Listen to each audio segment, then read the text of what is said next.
Assalamualaikum warahmatullahi wabarakatuh. Sebelumnya perkenalkan, saya Nur Kartikawati, NPM 2115061084 dari kelas PSTIC Program Studi Teknik Informatika Universitas Lampung.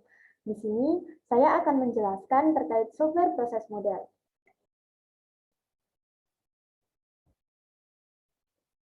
Sebelum saya menjelaskan terkait software model proses, lebih lanjut, di sini ada beberapa pokok bahasan yang akan kita bahas. Di antaranya, yang pertama yaitu adalah pengertian software proses model itu sendiri, dan yang kedua adalah macam-macam software proses model. Masuk ke pengertian software proses model menurut para ahli, seperti yang pertama, menurut Dennis tahun 2012, dalam buku System Analysis and Design, 5th edition, software process model is a formalized approach to implementing the software development life cycle. Atau, software proses model adalah pendekatan formal untuk menerapkan software development life cycle. Dan menurut Somerville 2015, dalam bukunya yang berjudul Software Engineering 7th edition, software process model is a simplified representation of a software process. Jadi, software proses model adalah representasi yang disederhanakan dari proses perangkat lunak. Dari beberapa pengertian para ahli tersebut, lalu apa itu software proses model? Software proses model merupakan suatu proses di mana kita mengembangkan sebuah software ke dalam tahapan-tahapan fase yang berbeda dengan tujuan untuk meningkatkan desain, manajemen produk, dan manajemen proyek. Secara garis besar, software proses model dibagi menjadi 3, yaitu Structured Design, RAD atau Rapid Application Development, dan Agile Development. Yang pertama, Structured Design. Pada jenis ini, pengembangan software dikerjakan secara bertahap pada setiap tahapannya, dan pada masing-masing tahapan tidak boleh terlewatkan. Contoh dari Structured Design yaitu adalah Waterfall Method dan Parallel Development. Yang kedua, RAD atau Rapid Application Development. Metodologi ini dinilai lebih fleksibel jika dibandingkan dengan struktur desain dan terdapat pengulangan pada tahapan-tahapannya. Contoh dari software proses model ini yaitu prototyping, throwaway prototyping, dan test development. Yang ketiga, yaitu agile development. Metode ini bisa beradaptasi dengan cepat apabila terdapat perubahan konsep di tengah-tengah tahapan. Contoh dari agile development yaitu ada dynamic software development method, adaptive software method, extreme programming, lean development, agile modeling, crystal, dan scrum.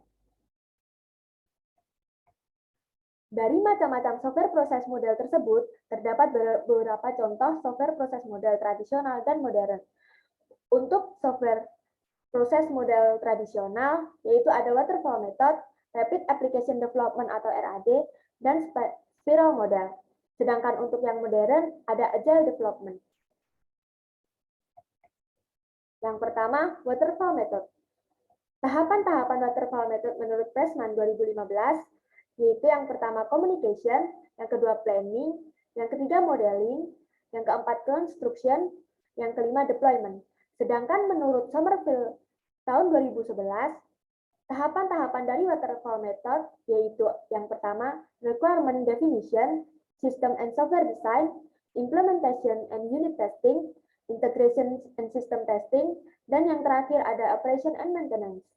Umumnya, jenis waterfall method ini digunakan pada saat gambaran produk yang dibuat sudah sangat jelas, kemudian stakeholder sudah tidak bisa mengubah scope, tim memiliki kompetensi yang cukup dalam menjalankan proyek, dan yang terakhir resiko proyek kecil. Nah, di sini terdapat gambaran permodelan waterfall menurut Somerville 2011. Yang pertama ada requirement analysis atau requirement definition. Pada tahapan ini, seluruh kebutuhan software harus bisa didapatkan dalam fase ini, termasuk di dalamnya kegunaan software yang diharapkan pengguna dan batasan software. Informasi ini biasanya dapat diperoleh melalui wawancara, survei, atau diskusi. Informasi tersebut dianalisis untuk mendapatkan dokumentasi kebutuhan pengguna untuk digunakan pada tahap selanjutnya. Yang selanjutnya ada System and Software Design.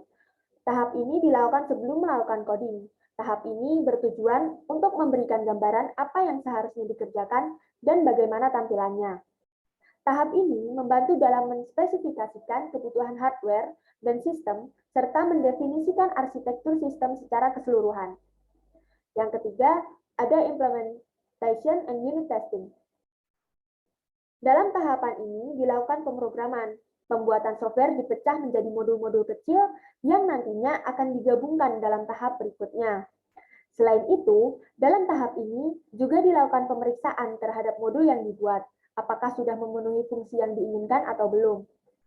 Yang keempat, ada integration and system testing. Di tahap ini, dilakukan penggabungan modul-modul yang sudah dibuat dan dilakukan pengujian ini dilakukan untuk mengetahui apakah software yang dibuat telah sesuai dengan desainnya yang masih terdapat kesalahan atau tidak. Yang terakhir ada operation and maintenance. Ini merupakan tahap akhir dalam model waterfall.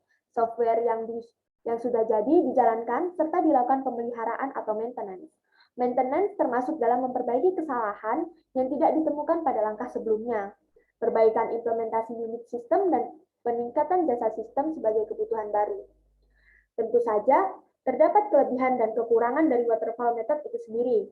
Untuk kelebihan waterfall method ini yaitu yang pertama, workflow yang jelas, yang kedua, hasil dokumentasi yang baik, yang ketiga, dapat menghemat biaya, yang keempat, digunakan untuk pengembangan software berskala besar, sedangkan kekurangannya yaitu yang pertama, membutuhkan tim yang solid, yang kedua, masih kurangnya fleksibilitas, yang ketiga, tidak dapatnya melihat gambaran sistem dengan jelas, dan yang terakhir, membutuhkan waktu yang lebih lama. Selanjutnya, kita masuk ke RAD atau Rapid Application Development. Terdapat beberapa pendapat terkait pengertian Rapid Application Development. Yang pertama, Rapid Application Development atau RAD merupakan suatu pendekatan berorientasi objek terhadap suatu pengembangan sistem yang mencakup suatu metode pengembangan serta perangkat-perangkat lunak. Yang kedua, Rapid Application Development adalah model proses pengembangan software sekuensial linear yang menekankan siklus perkembangan yang sangat pendek. RAD biasanya digunakan dalam kondisi ketika kita memiliki tim yang solid, memiliki budget yang besar, dan ketika hanya memiliki sedikit waktu untuk mengerjakannya. Tentu saja, RAD juga memiliki kelebihan dan kekurangan. Kelebihan dari RAD itu sendiri yaitu dapat menggunakan kembali komponen yang ada atau reusable object sebelumnya sehingga tidak perlu membuat dari awal lagi. Yang kedua, integrasi proses yang lebih cepat dan efektif. Yang selanjutnya, penyesuaian kebutuhan dan keinginan user menjadi lebih mudah. Dan yang terakhir, memperkecil kemungkinan kesalahan atau error. Sedangkan kekurangan dari RAD itu sendiri yaitu yang pertama, memerlukan kolaborasi tim yang kuat dan memadai. Yang kedua, memerlukan komitmen yang kuat antara pengembangan dan stakeholder. Yang selanjutnya hanya cocok diterapkan untuk proyek kecil dan memiliki waktu pengerjaan yang singkat. Dan yang terakhir, RAD hanya cocok digunakan untuk mengembangkan aplikasi yang memiliki fokus pada suatu fitur untuk dijadikan modular terpisah. Pada slide kali ini terdapat gambar tahapan dari Rapid Application Development itu sendiri. Yang pertama adalah perencanaan kebutuhan, yang merupakan tahap awal dalam pengembangan sistem, di mana pada tahap ini dilakukan identifikasi masalah dan pengumpulan data yang diperoleh dari pengguna atau stakeholder pengguna yang bertujuan untuk mengidentifikasi maksud akhir atau tujuan dari sistem yang kebutuhan informasi yang diinginkan. Yang kedua, ada tahapan desain sistem. Tahapan desain sistem ini sendiri sangat memerlukan keaktifan pengguna, karena keaktifan pengguna yang terlibat sangatlah penting untuk mencapai tujuan, karena pada tahapan ini dilakukan proses desain dan proses perbaikan desain secara berulang-ulang. Apabila masih terdapat ketidaksesuaian desain terhadap kebutuhan pengguna yang telah diidentifikasi pada tahapan sebelumnya. Yang ketiga adalah pengembangan. Pada tahap ini, desain sistem yang telah dibuat dan disepakati diubah ke dalam bentuk aplikasi versi beta sampai dengan versi final. Pada tahapan ini juga, programmer harus terus-menerus melakukan kegiatan pengembangan dan integrasi dengan bagian-bagian lainnya, sambil terus mempertimbangkan feedback dari pengguna atau klien. Jika proses pada pengembangan ini berjalan lancar, maka dapat berlanjut ke tahapan berikutnya. Sedangkan jika aplikasi yang dikembangkan belum menjawab kebutuhan, programmer akan kembali ke tahapan desain sistem. Yang terakhir adalah tahapan implementasi. Tahapan implementasi ini merupakan tahapan di mana programmer menerapkan desain dari suatu sistem yang telah disetujui pada tahapan sebelumnya. Sebelum sistem diterapkan, terlebih dahulu dilakukan proses pengujian terhadap program untuk mendeteksi kesalahan yang ada pada sistem yang dikembangkan. Pada tahap ini, biasanya memberikan tanggapan akan sistem yang sudah dibuat dan mendapat persetujuan mengenai sistem tersebut. Selanjutnya, kita akan masuk ke spiral model. Spiral model itu sendiri adalah model proses pengembangan perangkat lunak berbasis resiko. Metode spiral menggabungkan dua metode pengembangan, yaitu prototype dan waterfall. Pengembang melaksanakan prototyping dengan cara sistematis khas metode waterfall. Jadi, kapan sih kita harus memilih metodologi spiral?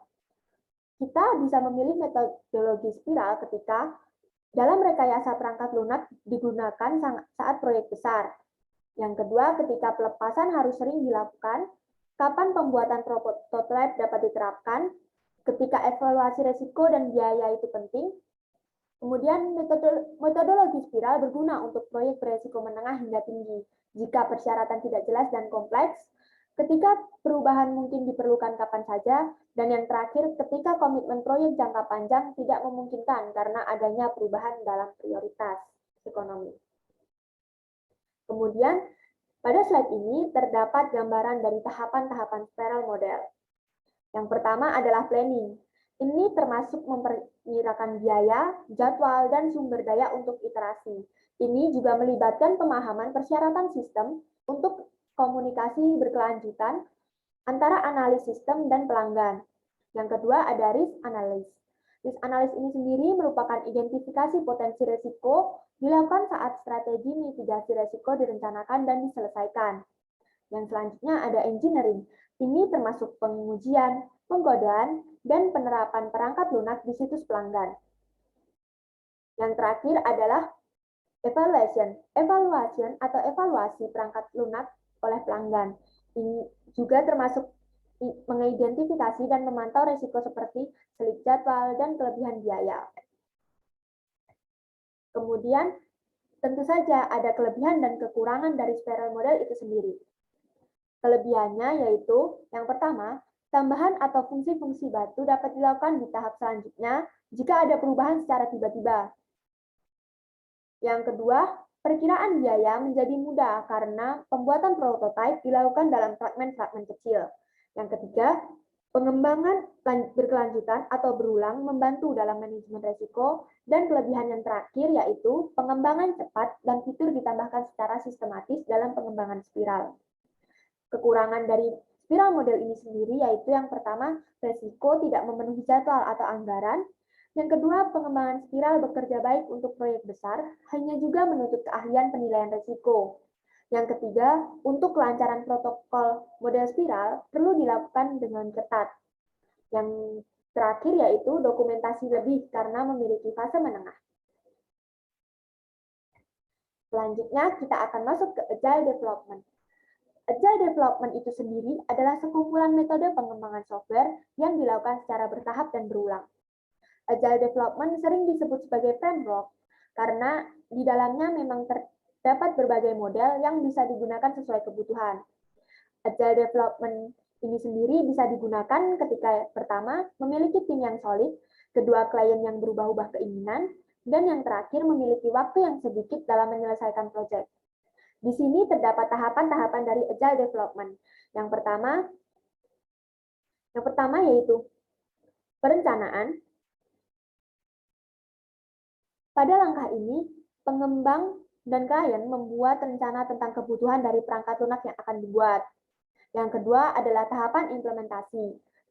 Tahapan ini merupakan bagian dari proses di mana programmer melakukan pengkodean perangkat lunak.